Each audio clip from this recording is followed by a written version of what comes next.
예, 오늘은 말씀을 좀 차분하게 전해야 될 것 같아서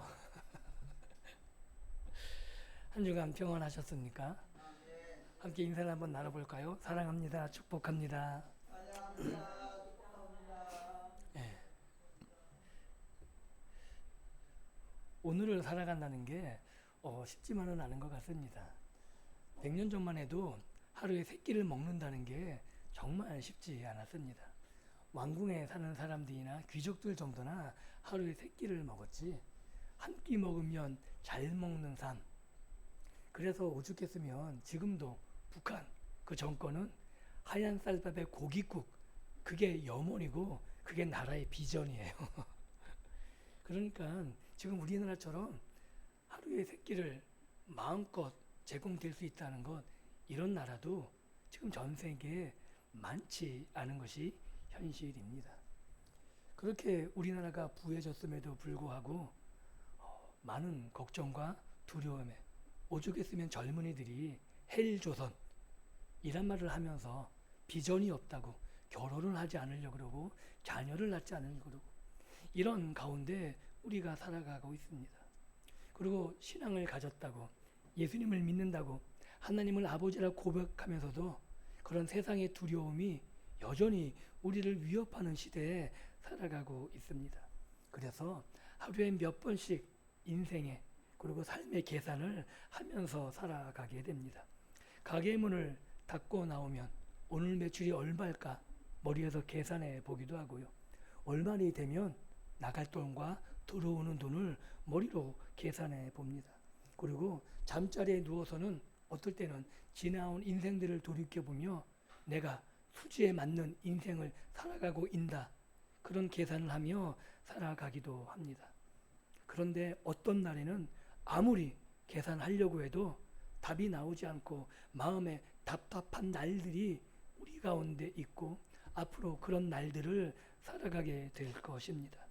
수고한 만큼 결과가 따라주지 않는 날, 성실하게 살아왔는데 남은 것이 하나도 없는 날, 그때에는 야, 이제 내가 더 산다고 더 나은 삶을 보장할 수 있을까? 내가 우리 자녀들에게 무엇인가를 남겨줄 수 있을까? 라는 그런 생각 때문에 가슴이 먹먹해지기도 합니다. 오늘 본문, 우리가 읽은 본문을 처음 들었던 당대의 사람들이 바로 이런 먹먹한 가슴, 미래가 없는 현실 속에 고민하며 이 말씀을 들었던 사람들입니다. 이 이스라엘 사람들은 바벨론의 포로로 끌려간 백성들이었죠. 나라는 무너졌고 그렇게 신뢰했던 하나님이 임재하셨던 예루살렘 성전은 불탔습니다. 그리고 그들은 낯선 바벨론 강가에 앉아 고향을 그리워하며 울었다고 시편 기자는 노래합니다. 그런데 그들이 정말로 무너진 것, 그들이 정말 가슴이 무너진 것은 가난이나 고된 노역 때문은 아닙니다. 마음속에서 이미 판정된, 이미 자신의 마음속에 결정한 그 것들이 마음속에 자리 잡고 있었기 때문이죠. 이런 겁니다. 우리가 이렇게 바벨론에 포로 잡힌 것, 이것은 우리 죄악이니 하나님이 우리를 버리셨다. 우리가 언약을 깨뜨려서 언약이 깨졌으니 이제 끝났다. 이제 우리에게 미래가 없다. 이 사실이 이스라엘 백성들에게 가장 힘들고 무거운 마음의 현실이었을 겁니다. 자기 죄와 하나님의 진노를 저울에 달아보고 스스로 인생을 판정한 거죠. 나는 회복할 수 없어. 게다가 포로로 잡혀온 바벨론, 그곳에서 그들의 귀에 끊임없이 속삭이는 유혹이 있습니다. 봐, 우리 신 말뚝이 너희 하나님을 이겼잖아. 우리 신이 훨씬 더 크고 힘이 세. 그러니 우리 안에 들어와서 우리 안에서 우리 신을 섬기며 행복하게 살자는 그 유혹도 이스라엘 백성들에게 끊임없이 되뇌이고 있었습니다. 여기에서 그들은 점차 시간이 지나며 적응하며 살아가게 되는 거죠. 세상이 들려주는 그런 이야기는 이스라엘 백성들이 언약이 깨졌고 하나님이 버리셨다는 그런 마음속에 판정과 맞물려서 소망이 없는 사람, 앞이 없는 사람으로 살아가게 되었습니다. 바로 그렇게 절망과 모든 것이 끝났다고 생각하던 그 시기에 하나님의 음성이 들려오는 거죠. 본문 6절 이렇게 기록합니다. 너희는 여호와를 만날 만한 때에 찾으라. 가까이 계실 때 그를 부르라. 사랑하는 성도 여러분, 이 말씀은 그때 바벨론 강가에만 떨어진 말씀이 아니죠. 이스라엘을 위로하기 위한 말씀만이 아니라 오늘 우리들 먹먹한 가슴을 부여잡지 않고 힘있게 살아가는 미래의 소망이 없는 것처럼 느껴지는 그때 우리에게도 동일하게 하나님께서 초대하시는 위로의 말씀입니다. 오늘 우리는 이사야를 통해서 우리를 초대하시는 이 본문 말씀 안으로 들어가서 하나님의 생각이, 우리를 향한 하나님의 생각이 얼마나 높은지, 그리고 하나님의 말씀이 얼마나 확실한지, 그리고 그 말씀이 우리의 인생을 어떻게 바꾸어 놓는지를 함께 확인하시고 하나님의 은혜를 함께 누리는 복된 시간이 될 수 있기를 예수 그리스도 이름으로 축복합니다. 오늘 이사야를 통해서 주시는 말씀이 얼마나 파격적인지를 보려면 우리는 이사야서 55장 처음으로 잠깐 돌아가야 됩니다. 55장 이렇게 시작합니다. 오라 너희 목마른 자들아 물로 나오라. 돈 없는 자도 오라. 너희는 와서 사 먹되 돈 없이 값없이 와서 포도주와 젖을 사라. 세상 어느 시장에서, 세상 어느 곳에서 이런 소리를 들을 수 있습니까? 돈이 없는데 와서 사라 그럽니다. 이게 굉장히 중요하죠. 하나님이 주시는 것은 공짜는 공짜인데 싸구려가 아니라는 거예요. 값이 굉장히 비싼 건데 너희들이 돈이 없으니까 거저 주시겠다는 거죠. 우리에게 주시는 복음은 값싼 싸구려가 아닙니다. 우리가 지불할 능력이 있으면 하나님이 받으셨을 건데 우리에게 지불할 능력이 없거든요. 그래서 하나님이 말씀하시는 거죠. 와라, 와서 값 없이 살아는 거예요. 그런데 평생 값을 치르며 살아온 우리에게는 낯설다 못해 의심이 드는 거죠. 야, 저거 공짜인데 다 사보셨죠? 공짜 좋던가요? 우리는 경험적으로 알아요. 공짜는 좋은 게 없습니다. 그죠? 그럴듯해 보이는데 금방 망가지고 고치는 것보다 그냥 버리는 게 훨씬 더 유익한 게 많아요. 그런 경험치가 복음마저도 하나님이 우리에게 초대하시는 이 말씀마저도 의심스럽게 하는 거죠. 그런데 하나님은 바로 그 값없는 초대 위에 3절에서 영원한 언약, 다윗에게 허락하신 그 언약을 허락하고 계시다고 말씀하고 계시는 거죠. 값없이 부르시되 그 부르심의 근거는 결코 가볍지 않습니다. 하나님의 자신의 이름을 걸고 맺으신 언약으로 우리에게 초대장을 발송하셨기 때문에 그렇죠. 그 초대의 문 앞에 7절이 선포되는 겁니다. 악인은 그의 길을, 불의한 자는 그의 생각을 버리고 여호와께 돌아오라. 그리하면 그가 긍휼히 여기시리라. 우리 하나님께 돌아오라. 그가 너희를 너그럽게 용서하시리라. 여기서 너그럽게 용서하신다는 말은 이런 의미예요. 단지 인간의 너그러운 감정이 아니고요. 용서를 크게 하신다. 용서의 문이 크게 넓어졌다는 의미인 거죠. 즉 계산적으로 우리가 무엇을 하면 거기에 맞게 찔끔찔끔 조건을 가지고 용서하시는 것이 아니라 상상할 수도 없는 넘치도록 쏟아 부어지는 감당할 수 없게 그 용서의 문을 하나님이 활짝 열어 젖히셨다라고 말하고 있는 겁니다. 그런데 이 약속 앞에 바벨론의 포로 그들의 마음에 어떤 질문이 떠올랐을까요? 오늘 우리들과 똑같았을 거예요. 그게 정말 가능한가? 내가 언약을 깼는데 나의 죄 때문에 여기에 왔는데 하나님이 그냥 용서하신다고, 하나님의 진노를 그냥 치우시겠다고, 이게 가능한가? 왜냐하면 이스라엘 백성도 알고 있는 거죠. 율법을 지키면 복, 세상과 똑같은 사상에 젖어 있기 때문에 그렇습니다. 준 만큼 받고 일한 만큼 벌고 잘못한 만큼 그 대가를 치르는 것이 세상에 있고, 어떻게 보면 구약의 율법도 그런 것처럼 보였기 때문에 당연히 의심할 수밖에 없었죠. 그게 가능한가? 평생 그런 이치 속에서 세상의 삶을 살고 하나님의 율법을 배워온 사람들에겐 도저히 상상할 수 없는 그런 말씀이 하나님의 입에서 들려진 겁니다. 그래서 그들은 하나님도 자신처럼 계산하는 분으로 생각한 거죠. 우리 죄가 너무 커서 갚을 길이 없으니 하나님이 이제 이 깨어진 언약을 다시 회복시키지 않을 거라고 생각합니다. 그때 그 이스라엘 생각을 하나님이 뒤집어 놓으시는 말씀을 하고 계시는 거죠. 내 생각이 너희의 생각과 다르며 내 길은 너희의 길과 다름이니라. 이는 하늘이 땅보다 높음같이 내 길은 너희의 길보다 높으며 내 생각은 너희의 생각보다 높음이니라. 우리는 이 말씀을 흔히 하나님의 뜻은 사람이 알 수 없다라는 식으로만 해석하죠. 물론 그 말씀도 틀리지 않습니다. 맞는 말이죠. 그런데 이 말씀의 앞뒤 문맥을 살펴보면 용서에 관한 말씀이고 용서에 대한 하나님의 선언입니다. 즉 돌아오라 너그럽게 용서하겠다고 말씀하신 후 이 말씀이 나오기 때문에 하나님의 생각이 높다는 것은 하나님의 용서가 우리의 계산, 우리의 생각을 뛰어넘는다고 말씀하고 계시는 거죠. 여기서 길은 겉으로 드러나는 삶의 방식입니다. 생각은 그 삶의 방식 밑바닥 속에 깔린 인간들의 계산법이라고 말할 수 있죠. 그러니까 하나님이 이렇게 말씀하고 계시는 거예요.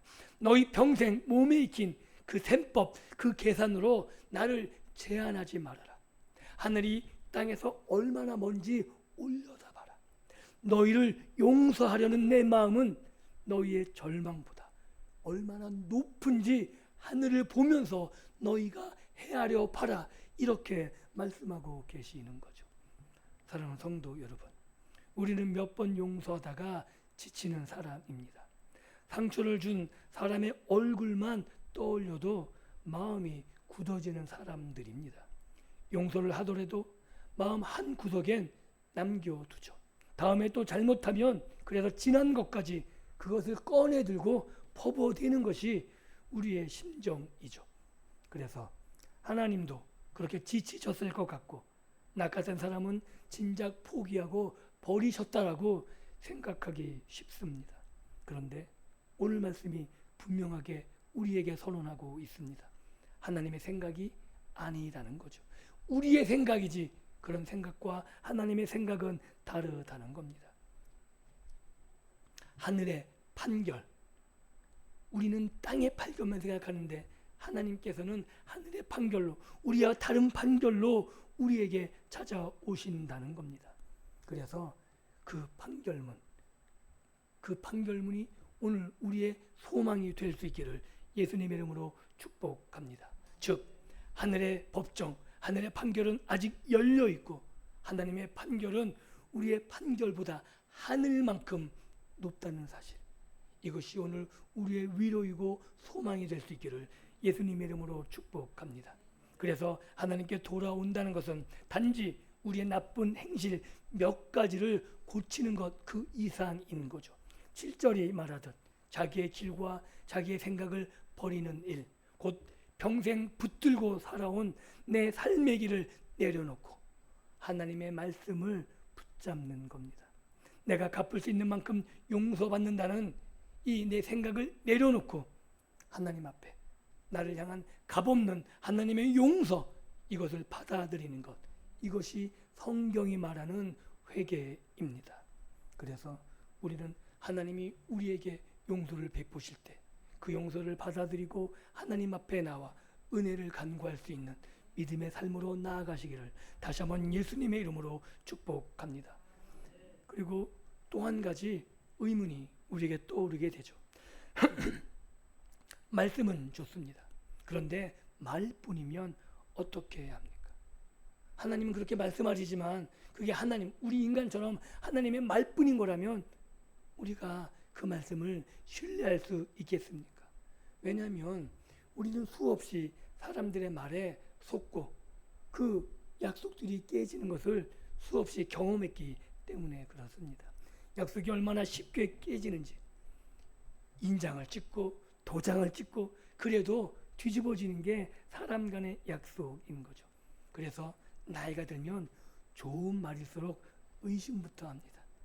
그래서 누가 좋은 말 하면, 그래서 누가 더 좋은 조건을 제기하면 일단 의심부터 하라고 가르치지 않습니까? 이게 세상의 이치입니다. 이스라엘 사람들, 포로로 잡혀간 이스라엘 사람들도 그랬을 거죠. 하나님은 그런 우리의 굳은 마음을 나무라지 않으세요.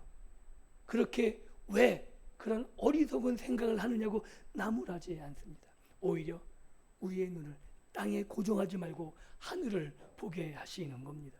그리고 이렇게 말씀하시죠. 이는 비와 눈이 하늘로부터 내려서 그리로 되돌아가지 아니하고 토지를 적시어서 싹이 나게 하며 열매를 맺게 하여 파종하는 자에게 종자를 주며 먹는 자에게 양식을 줌과 같이 이스라엘 농사는 좀 특이합니다. 하늘에서 비가 내리지 않으면 농사를 지을 수 없는 땅이 이스라엘 땅인 거죠.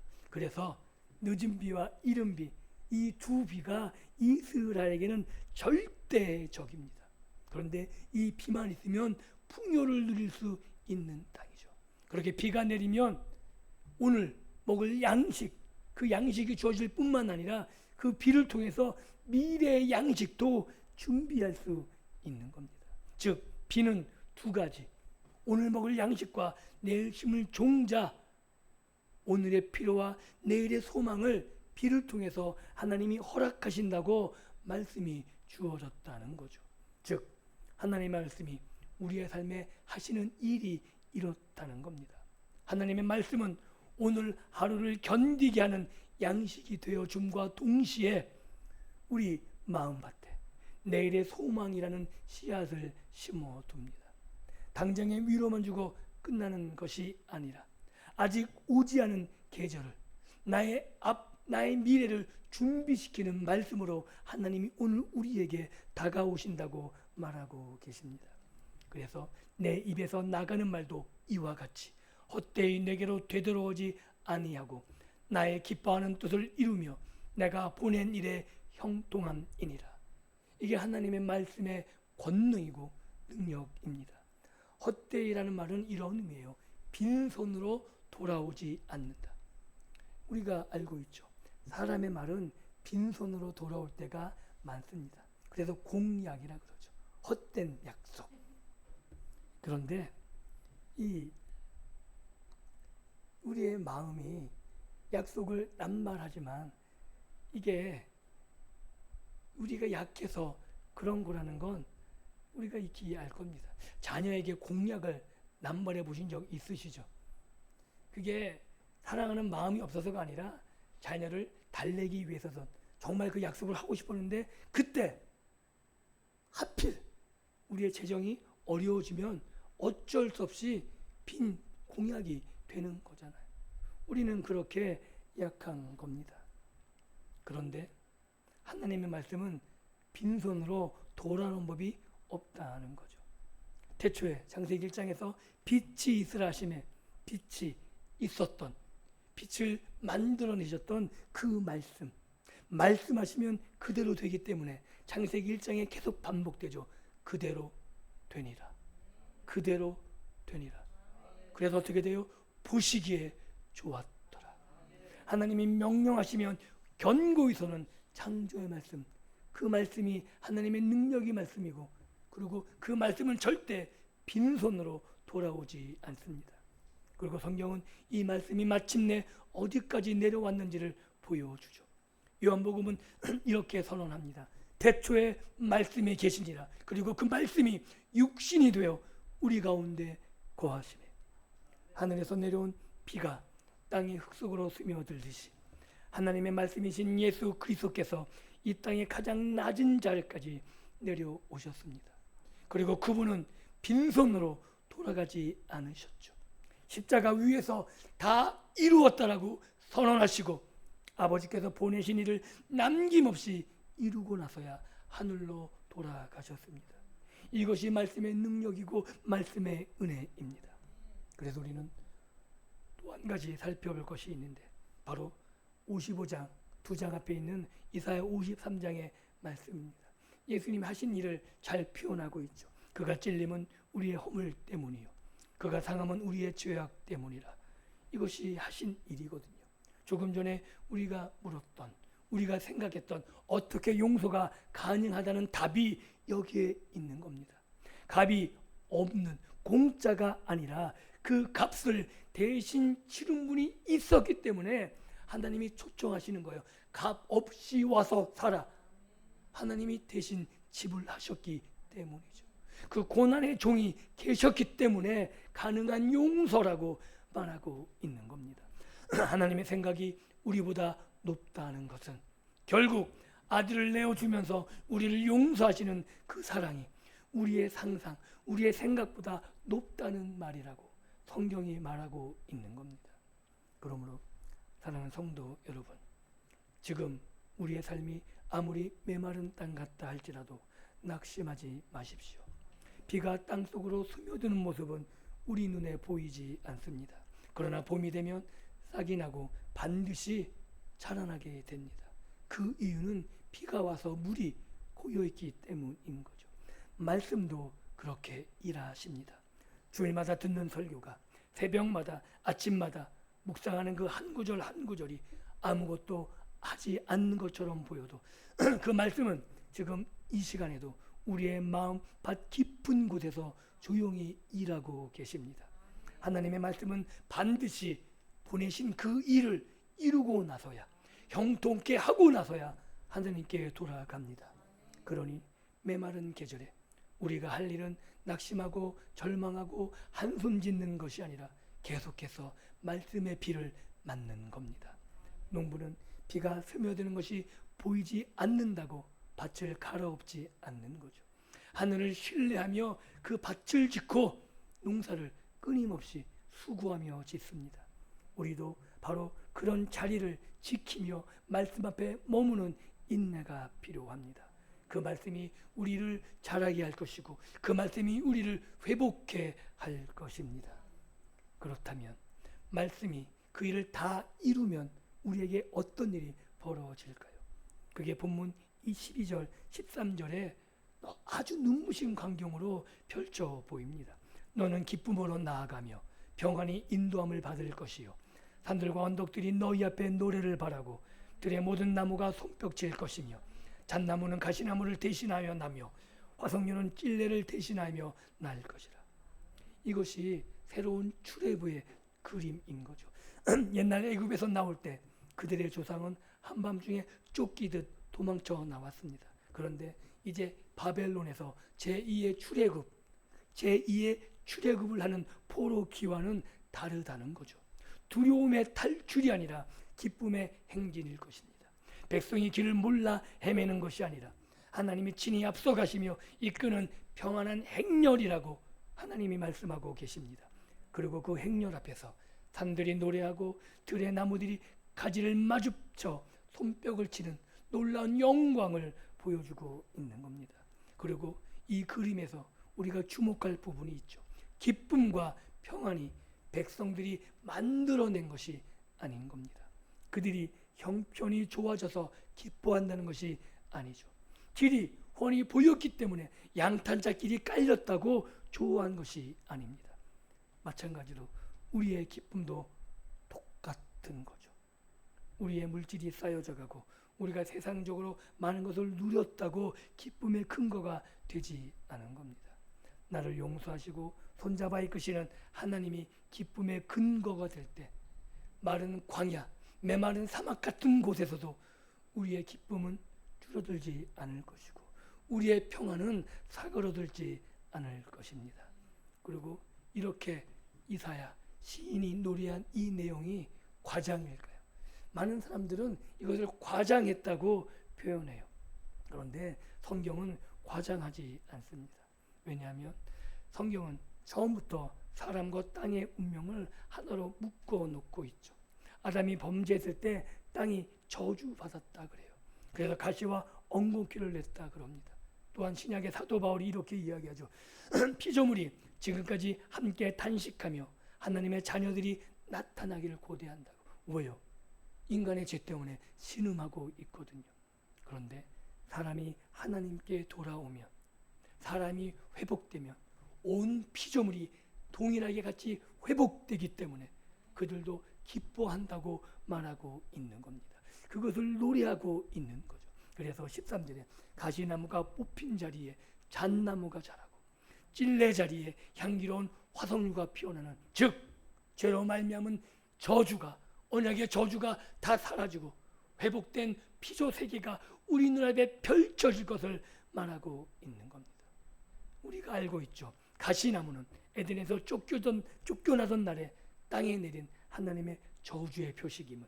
그래서 우리를 찌르고 우리를 긁고 피 흘리게 하는 모든 그것이 우리 삶의 가시라면, 이제 그것도 다 하나님이 회복시키셔서 아름다운 향기로 가득 찬 삶을 만들어 주시겠다고 말하고 있는 겁니다. 우리의 죄책감들, 우리가 끊을 수 없는 죄악, 그 가운데 살아가지만 하나님이 우리를 회복해 하시는 그날에 그 모든 것들을 사라지게 하실 것이고, 우리로 말미암는 하나님의 평강이 우리의 삶을 통해서 세상에 울려 퍼지는, 그래서 하나님의 영광이 온 땅 가운데 드러나는 그날을 우리가 기억하며 믿음으로 소망으로 살아갈 수 있기를 예수님의 이름으로 축복합니다. 저주가 거치고 새 창조가 시작되는 겁니다. 그리고 우리는 이 일이 어떻게 이루어졌는지 알고 있죠. 우리 주님은 가시로 엮은 관을 머리에 쓰셨습니다. 땅에 내린 저주의 가시를 당신의 이마로 친히 받아내셔서 우리에게 새로운 인생을 허락하기 시작하신 겁니다. 그리고 하나님은 이렇게 변화된 삶을 13절 마지막에 이렇게 노래합니다. 이것이 여호와의 기념이 되며 영영한 표징이 되어 끊어지지 아니하리라. 하나님의 약속입니다. 이 놀라운 영광의 삶이 끊어지지 않고 우리가 하나님 앞에 서서 그 영광의 나라에서 영원히 살아갈 그것을 우리에게 말하고 있는 거죠. 또한 이사야서 54장 8절에서 하나님은 이렇게 말씀하십니다. 영원한 자비 곧 영원한 사랑으로 우리를 긍휼히 여기겠다고. 55장 3절에서는 그 사랑을 영원한 언약으로 굳게 묶으셨다고. 그리고 오늘 본문 마지막에서 그 영원한 사랑과 영원한 언약이 영원한 표징으로 우리에게 선포되고 있는 겁니다. 즉 하나님의 마음에서 시작된 사랑이 언약이라는 약속의 문서가 되고 마침내 그 언약과 함께 회복된 백성의 삶이라는 살아있는 증거가 우리의 삶으로 나타나는 겁니다.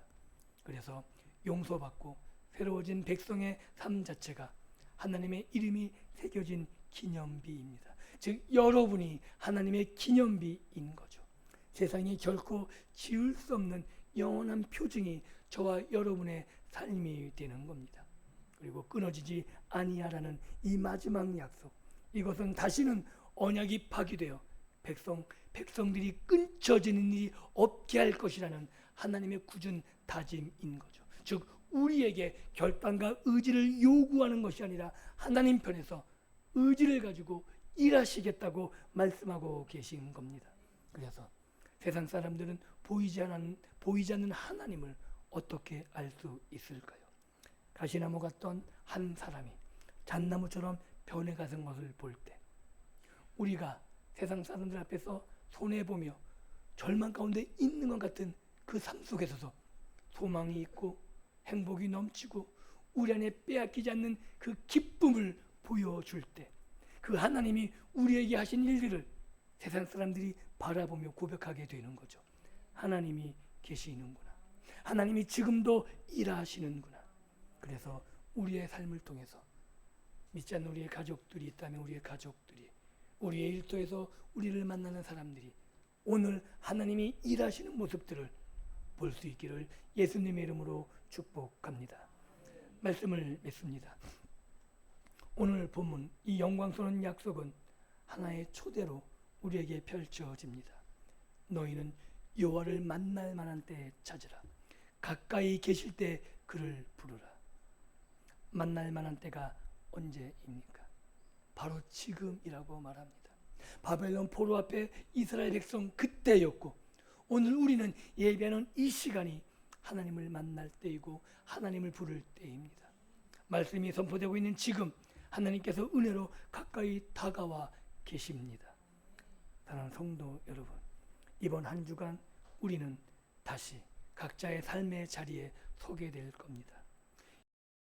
답이 나오지 않는 답답한 삶이 될 수도 있을 것이고, 또한 마음이 무거워지는 삶의 현실과 우리의 미래가 앞에 펼쳐질지 모릅니다. 그럴 때 기억해 주셨으면 좋겠습니다. 오늘 본문에 하나님께서 우리에게 하신 이 약속은 흔들리는 우리의 감정 위에 세워지는 것이 아니라 결코 빈손으로 돌아오지 않는 하나님의 말씀 위에, 그리고 십자가에서 이미 값이 치러진 영원한 언약 위에 세워져 있음을 믿을 수 있으셨으면 좋겠습니다. 그렇게 우리는 알고 있습니다. 우리의 마음에 잘못된 세상의 판정이 끝난 그 자리가 바로 하나님의 은혜가 시작되는 자리입니다. 하늘이 땅보다 높음 같이 우리를 향한 하나님의 용서와 생각은 우리의 절망보다 높습니다. 그리고 그리스도의 은혜의 단비가 이미 우리의 황무지에 쏟아져서 우리를 풍요롭게 하실 것입니다. 그래서 우리가 세상의 경험으로 알고 있는 우리의 판정들과 우리의 마음의 결정들은 내려놓으시고 값없이 베푸시는 하나님의 은혜의 샘가로 나아가십시오. 우리의 마음밭에 떨어진 하나님의 말씀은 결코 빈손으로 돌아가지 않습니다. 기어이 싹을 틔우고 우리 마음에 우리의 삶의 가시를 뽑아내고 우리의 인생을 하나님의 살아계심을 증언하는 푸르른 잣나무로 세우고야 말 것입니다. 이 확실한 약속을 붙들고 기쁨으로 한 주간을 걸어가시는 복된 믿음의 삶이 될 수 있기를 예수 그리스도 이름으로 간절히 축원합니다. 기도합니다.